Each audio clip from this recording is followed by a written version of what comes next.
അതൊക്കെ എടുക്കാം. വേണ്ട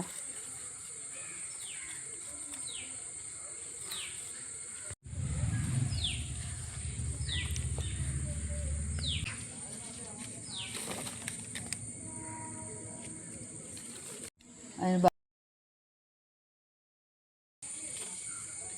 കേട്ടോ, ഇതെല്ലാം വിളഞ്ഞതാണ്.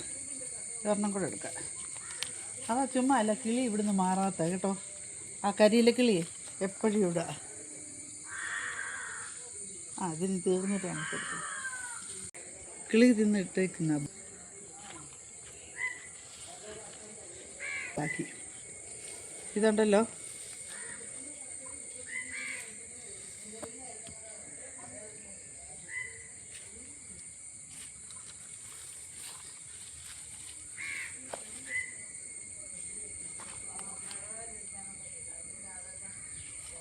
നമുക്ക് ഇത്രയും സീതപ്പഴം കിട്ടിയിട്ടുണ്ട്. പഴത്തിൻ്റെ വലിപ്പം കുറവാണ്, എന്നാലും നല്ല ടേസ്റ്റുള്ള പഴമായത്. അരി കൂടുതലുണ്ട് കേട്ടോ, നല്ല മധുരമാണ്. ഇത് ഞാൻ കടയിൽ നിന്ന് ഒരു പ്രാവശ്യം ഇതുപോലെ മേടിച്ച് കഴിച്ചിട്ട് അതിൻ്റെ കുരു കുഴിച്ചിട്ട് കിളിപ്പിച്ചെടുക്കാം.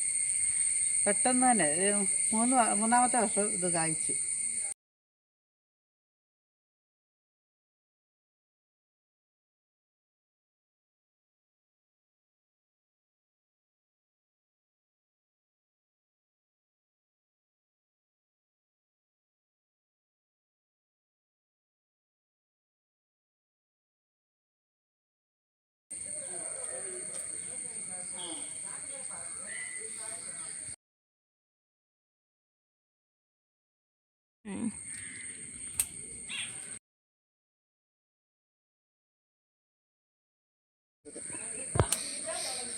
എല്ലാം പൊഴിഞ്ഞു പോയി. ഇത് കൊലയായിട്ടായിരുന്നു ഉണ്ടായത് കേട്ടോ.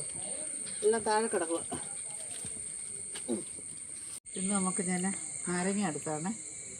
ഇത്രയും നാരങ്ങ നമുക്ക് ഇന്ന് കിട്ടിയിട്ടുണ്ട് കേട്ടോ.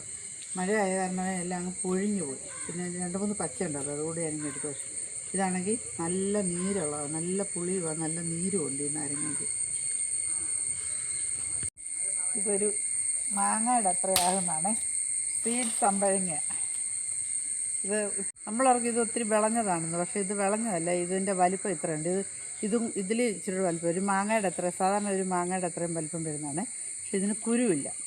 നല്ല ടേസ്റ്റാണ്. ഇത് പച്ചയ്ക്ക് തിന്നാനാണേലും നല്ല, അച്ചാറിടാനും ഏറ്റവും നല്ലതാണ്. ഇതെല്ലാം ഇഷ്ടം പോലെ ഇരിപ്പുണ്ട്. ഇതൊക്കെ പറിച്ചുകൊണ്ട് പോയി.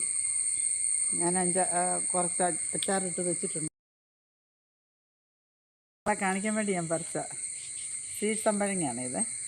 പഴുപ്പിച്ച് കഴിക്കാനും നല്ലതാണ്, അച്ചാറിടാനും എല്ലാം നല്ലതാണ്.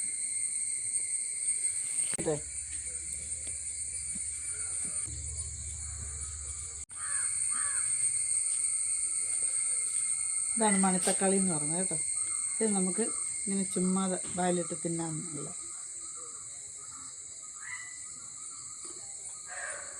ചെറിയൊരു മധുരമായിട്ടുണ്ട്. ഇന്നത്തെ എൻ്റെ വീഡിയോ ഇതായിരുന്നേ. അപ്പോൾ എൻ്റെ വീഡിയോ എല്ലാവർക്കും ഇഷ്ടപ്പെടുന്നെങ്കിൽ എന്നെ സബ്സ്ക്രൈബ് ചെയ്യുക, ലൈക്ക് ചെയ്യുക, സപ്പോർട്ട് ചെയ്യുക. ഓക്കെ, അപ്പോൾ അടുത്തൊരു വിളവെടുപ്പുമായി നമുക്ക് വീണ്ടും കാണാം.